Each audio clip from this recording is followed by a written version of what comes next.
saya bersama dengan kawan-kawan yang dulu adalah bekerja di sektor pariwisata, tapi karena pandemi COVID-19 mereka harus dirumahkan, tidak lagi bekerja di sektor pariwisata, dan kali ini mereka mengambil tugas atau mengambil pekerjaan daripada berdiam diri adalah melakukan pertanian hortikultura. Nah, kita akan mewawancarai beberapa dari mereka-mereka ini. Salah satunya ada Pak Agung Yogan ya. Pak Agung, mungkin bisa diceritakan kapan ini dimulai dan latar belakangnya karena apa? Ya, sebenarnya ini dimulainya pas dari sebulan yang lalu. Kita nanam itu 22 April.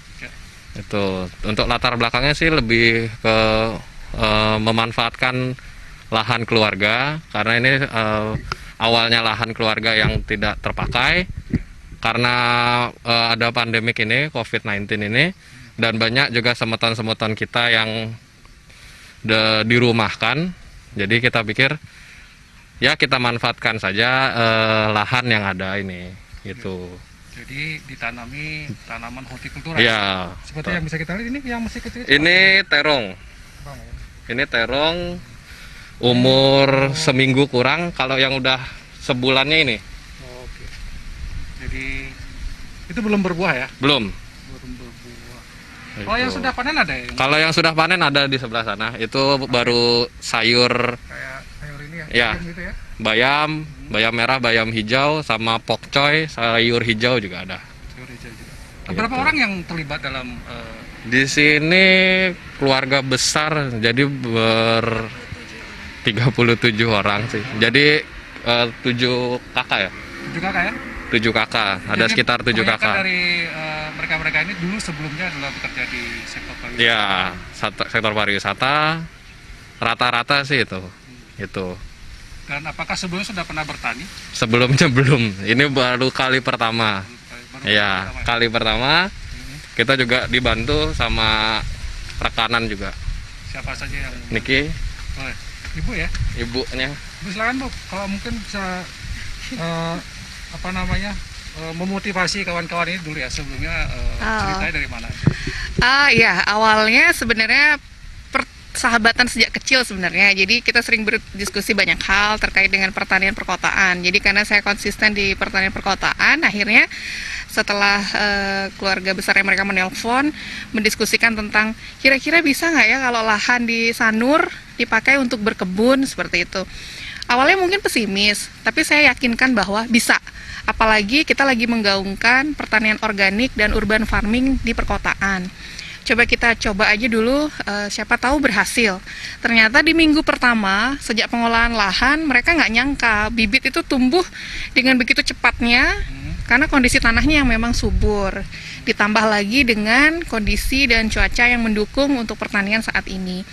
Dan kebetulan di daerah asli kita, di Sanur ini, masih sedikit yang berkebun gitu kan. Berkebun untuk tanaman hortikultura. Jadi saya memotivasi mereka biar semangat adalah dengan belum ada loh yang melakukan ini, apalagi digarap oleh anak muda gitu. Dan mereka akhirnya berpikir bahwa diseriusin aja selama pandemik ini. Siapa tahu ternyata banyak respon positif masuk gitu.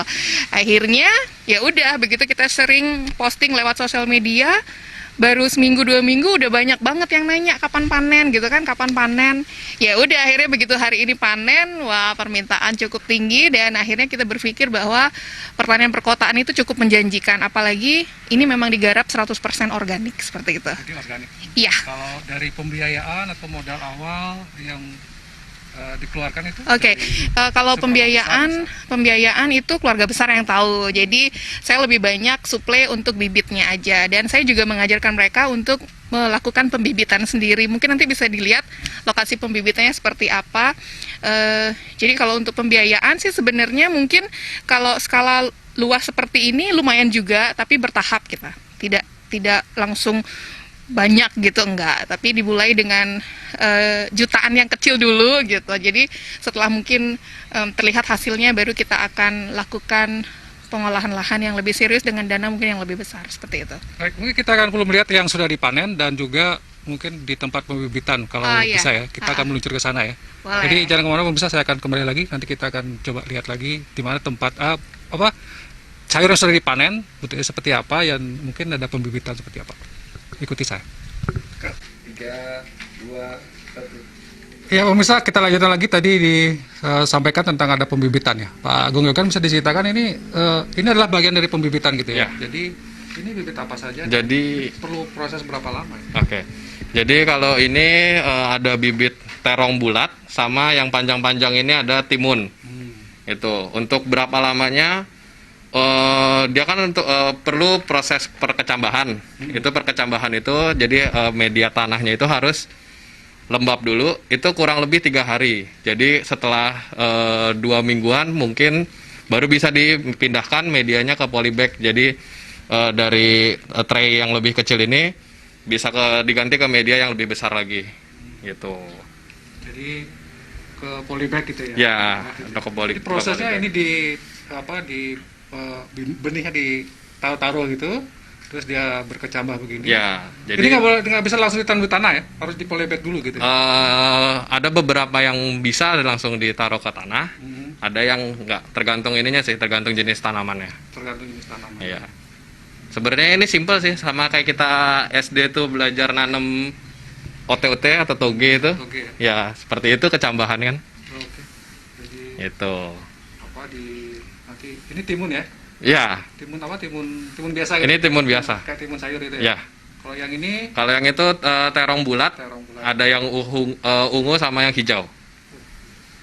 Ini nanti ditanam setelah di polybag ditanam di Di media Di tanah media langsung. tanah. Ya, baik. itu. Itu pembibitannya ya. Jadi kita sudah bisa melihat sebenarnya simpel gitu ya. Jadi bibitnya sudah ada orang jual juga ya. Jadi Ada. tinggal dibeli gitu ya. Tinggal kemudian membeli medium seperti ini. Simpel ya. Simple. Menurut Pak Agung ini gampang nggak? Gampang dan Tidak perlu kalau keterampilan khusus gitu. iya nggak perlu keterampilan khusus, yang penting telaten sama kelebihannya kalau kita membudidayakan bibit ini, kita nggak perlu lahan yang besar, ya kan? Jadi kita perlu yang penting ada sinar matahari sama perairannya aja yang cukup. Itu aja sih. Oke, setelah ini kita akan ke tempat sayur yang sudah dipanen ya. Ya. Seperti apa pengemasannya? Jadi tetap ikuti saya. 2, 1. Ya pemirsa, masih di Bisnis Bali News, dan ini adalah sayuran yang sudah dipanen ya. Ya. Kalau ini usianya sudah berapa bulan baru bisa dipanen Pak? Ini kalau untuk tanaman sawi sama sayur mayur ini cepat, dia paling cuman butuh 3 minggu sampai 4 minggu. Sudah bisa dipanen. Cepat ya. Ini 3 minggu. Semuanya ini 3 minggu. Ini ada sawi hijau, bayam. Bayam, Ini kita ada pokcoy juga, sama yang paling dicari itu bayam merah. bayam merah. Itu kalau bayam merah harganya lebih mahal atau Ya. keunggulannya apa ya biasanya? Kalau bayam merah itu keunggulannya daripada si bayam hijau, dia antioksidannya lebih tinggi karena dia ada pewarna alami lah dari merahnya itu gitu. Jadi sayurnya segar-segar sekali ya. Iya. Jadi pemirsa, kalau misalnya ini tidak butuh waktu 1 bulan ya, itu sudah bisa dipanen. Dan saya kira juga kalau pemirsa melihat ini juga kayak tertarik ya, pengen bikin sayur gitu. Kemudian ada yang bayam merah.